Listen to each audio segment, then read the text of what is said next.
L'important en photographie est d'expérimenter, par exemple en photographiant en noir et blanc.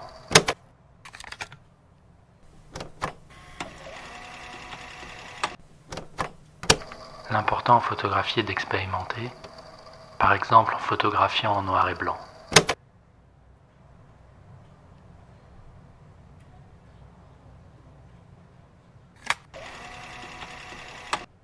Expérimenter, par exemple en photographiant en noir et blanc. En photographiant en noir et blanc. En photographiant en noir et blanc. Cette phrase, c'est apparemment ce que j'ai dit dans une récente vidéo.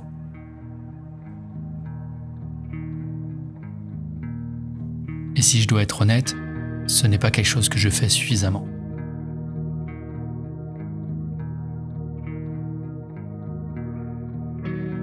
Depuis que j'ai commencé la photographie, j'utilise toujours le même matériel, je photographie quasiment toujours dans la même ville, et quand je sors dehors, j'utilise souvent les mêmes techniques. J'ai probablement pris des milliers et des milliers de photos, et une toute petite portion d'entre elles sont en noir et blanc.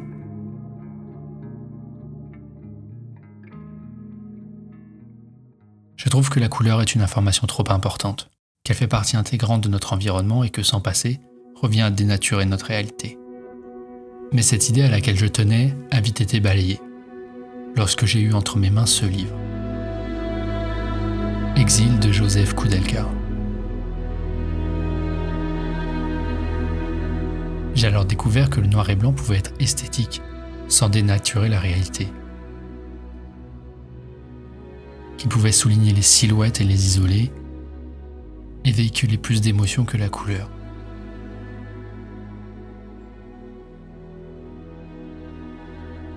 Alors ça a éveillé une curiosité en moi. J'avais envie d'explorer ce courant que j'avais délaissé. Donc préparez-vous, car il est temps d'expérimenter en noir et blanc.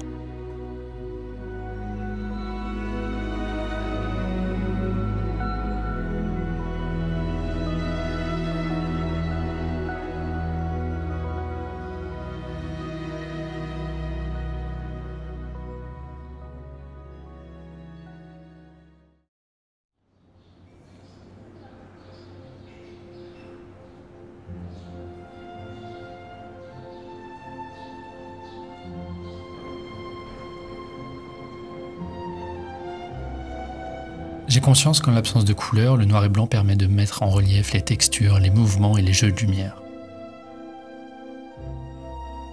Mais honnêtement, je ne suis pas un expert et donc, au lieu d'essayer de donner un cours, j'avais envie de vous partager mon expérience sur le terrain.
Bon bah écoutez, ça fait 2 heures que je photographie en noir et blanc. J'ai changé les paramètres de ma caméra en faisant en sorte de pouvoir voir directement le résultat en noir et blanc, c'est-à-dire que sur mon écran en fait tout s'affiche en noir et blanc. Et je trouve que l'expérience elle est trop intéressante parce que je m'intéresse à des choses qui sont complètement différentes. Vu que j'ai pas la couleur en fait, j'ai pas du tout la perception de la couleur sur mon retour écran, et donc ça m'oblige à me concentrer sur d'autres choses, que ça soit les contrastes, que ça soit les textures. Je trouve qu'au début ça a été assez difficile, justement parce que mon œil n'était pas habitué, mais qu'au fur et à mesure en fait j'ai commencé à comprendre comment prendre des photos intéressantes en intégrant le fait que je ne voyais qu'en noir et blanc. Et donc là mon œil est un peu habitué à faire quelque chose de complètement différent. Et en fait l'expérience je la trouve trop cool. Moi je m'amuse trop là en ce moment à regarder tout en noir et blanc, à essayer de comprendre comment je peux composer mes images sans la couleur. Et vraiment mon œil s'est habitué au fur et à mesure de la session que j'ai pu faire là. Et en vrai j'espère que ça se voit dans mes photos aussi, que ça se voit aussi dans ce que je peux proposer, voilà, que je m'amuse. Et puis écoutez, on va continuer, on va voir ce qu'on peut faire encore, et j'espère que ça va être cool.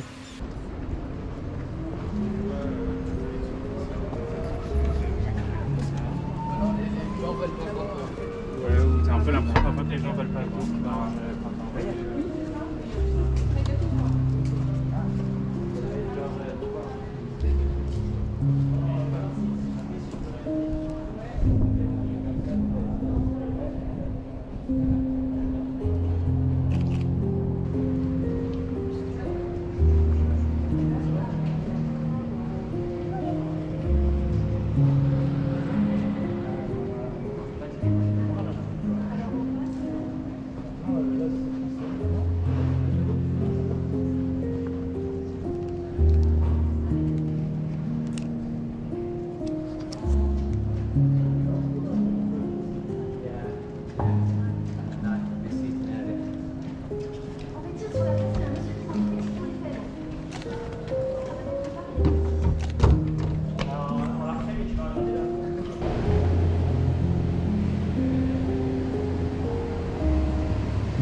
Aujourd'hui, j'ai expérimenté en noir et blanc, mais je sens qu'il y a plein d'aspects sur lesquels je peux encore expérimenter. Surtout, j'ai eu l'impression de vraiment m'amuser, car ça changeait complètement ma manière de photographier. fait de photographier en noir et blanc, depuis l'appareil directement, m'a obligé à m'adapter et à aller chercher quelque chose d'autre que des couleurs et de la lumière. Sûrement qu'après cette expérience, je vais m'intéresser davantage à cette photographie.